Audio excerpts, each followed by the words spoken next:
Newsletter update. Power your day with AI Pro. Mark Zuckerberg is building an AI to help him run Meta platforms. Not just an assistant, but something that could quietly change how decisions are made inside companies. Think about how decisions usually happen at work. You need information, you send emails. You wait, you sit through meetings. And by the time you finally get answers, it's already taken days. Timeline. Question next, emails next, meetings, then decision. 1 to 3 days.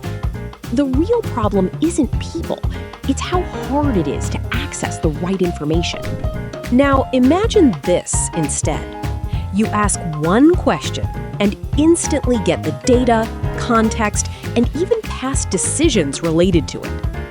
That's what this AI inside Meta is being trained to do. It doesn't just search, it connects everything across the company. Here's the important part. It doesn't actually make decisions, at least not yet, but it does decide what information gets shown.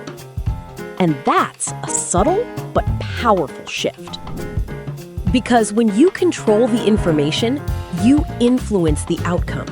If something decides what you see, what gets prioritized, and what gets ignored, it's already shaping how decisions are made.